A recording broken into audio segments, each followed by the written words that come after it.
청취자 여러분의 건강을 응원합니다. 라디오 특진 김도헌입니다.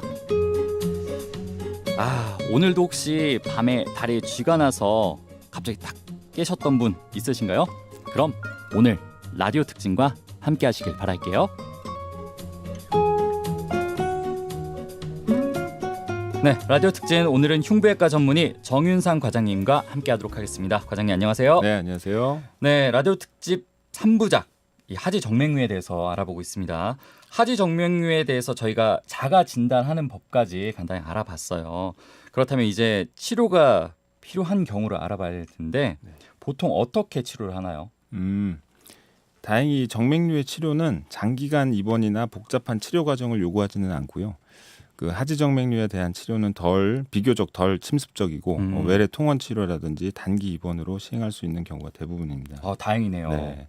그 첫 번째 치료는 압박 치료라고 하는 것인데요. 그 압박 스타킹을 단독적으로 치료를 해도 효과가 있는 부분이 있고 수술 치료 후에도 보조적인 치료로 반드시 시행을 하는 치료입니다. 압박 치료가 일단 있다. 네. 그다음으로 어떤 치료가 있죠? 그 다음에는 경화요법이라는 게 있는데 경화제라는 어떤 정맥을 폐쇄시킬 수 있는 주사를 주입을 해서 그 치료를 하는 건데요. 그 정맥 시스템을 완전히 변화시키거나 새로운 정맥류가 형성되는 것을 막는 것은 아니기 때문에 추후에 재발할 수도 있고 굵은 정맥이라든지 정맥 판막 부전이 심한 경우에는 효과가 없는 경우도 있긴 있습니다. 이건 좀 효과가 없을 수도 있겠네요. 네네네. 그래서 이제 근본적인 치료로는 수술적인 치료와 레이저 또는 고주파를 이용한 시술하는 방법이 있습니다. 수술 방법으로는 피부 절개를 해서 수술로 제거를 하는 방법으로 그 발거술이라고 하는데요. 발거술이요. 네. 그 건강보험에서 급여 인정도 되므로 경제적인 측면에서도 환자의 부담이 가장 적은 방법이라고 보시면 됩니다. 네. 그 외에도 최근에는 이제 레이저나 고주파를 이용한 정맥류 시술이 있는데요. 발거술을 대신해서 효과적인 치료로 각광을 받고 있습니다. 절개 없이 혈관에 그냥 바늘구멍만 낸 다음에 그 레이저 파이버나 고주파 카테터를 삽입 후에 그 열 에너지 가지고 혈관 내 손상을 일으켜서 혈관을 수축시키고 폐쇄시키는 방법이라고 보시면 됩니다. 그 외에도 최근에는 베나실이라는 어떤 혈관 내 생체 접착제를 주입을 해서 치료하는 법도 있습니다. 정말 다양한 방법이 있네요. 네네. 들어봤을 때는 일단은 가장 끌리는 거는 첫 번째로는 이제 압박 치료. 네. 이게 제일 좀 왔다 갔다 하면서 편할 것 같고 네. 그 다음으로는 이제 이거네요. 건강보험 네. 급여가 되니까 네네. 수술을 받는 것도 좀 좋을 것 같습니다. 네.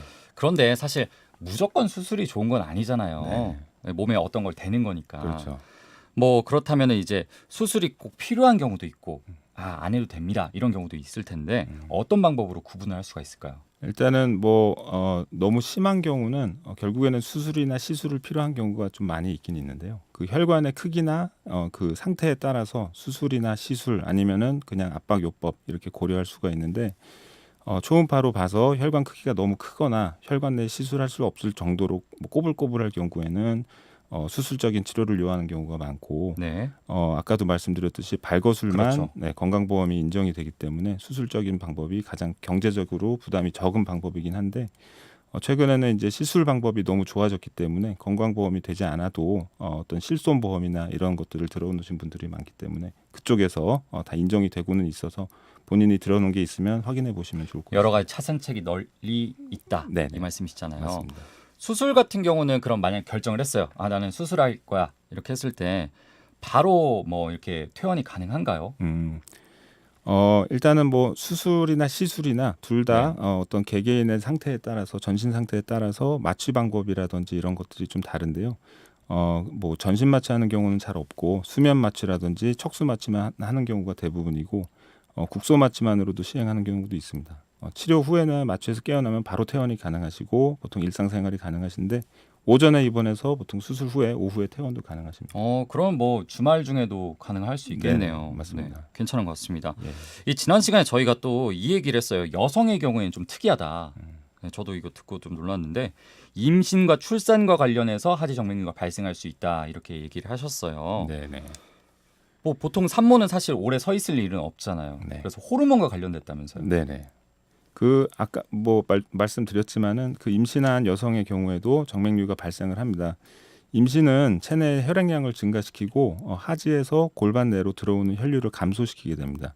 이러한 혈류 변화는 태아의 발육에 도움을 당연히 주지만 부작용을 유발을 해서 하지의 정맥을 확장시키는 경우가 있고 특히 임신 말기의 경우에는 자궁이 골반 내부의 정맥을 압박하게 되면서 정맥류가 더 악화될 가능성이 높아집니다.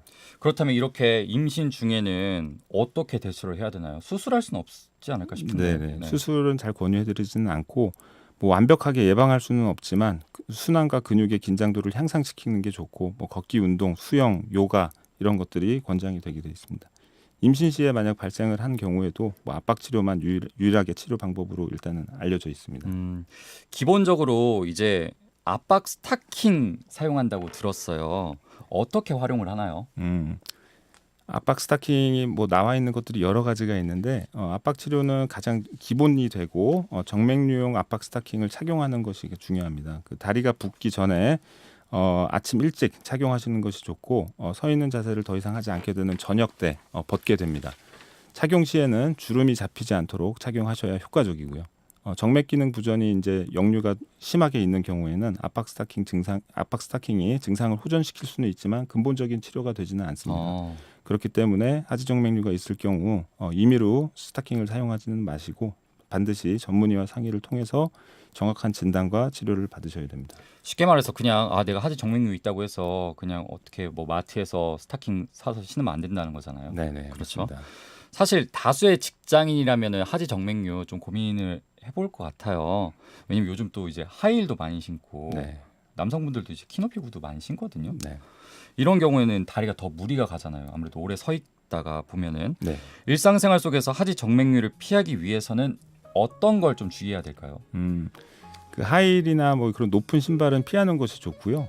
걷기나 달리기 등의 운동이 권장이 되고 체중 조절이 도움이 됩니다. 쉬는 시간에는 다리를 높이 올려놓고 부종을 감소시키고 정맥의 순환을 촉진시키는 것이 도움이 되고 적어도 30분에 한 번씩은 움직이셔가지고 자세를 자주 변화시키는 것이 좋습니다. 장시간 비행기를 타는 경우는 일정 기간 움직이거나 발을 굽히거나 세우는 등의 움직임이 혈전 예방에도 좋고 정맥류 예방 악화 방지에도 도움이 됩니다. 네, 오늘은 하지 정맥류의 치료법과 예방법에 대해서 알아봤습니다. 다음 시간은 하지 정맥류의 마지막 시간이죠. 하지 정맥류의 오해와 진실에 대해서 알아보겠습니다. 지금까지 대자인병원 흉부외과 정윤상 과장과 함께했습니다. 오늘 말씀 고맙습니다. 네, 감사합니다.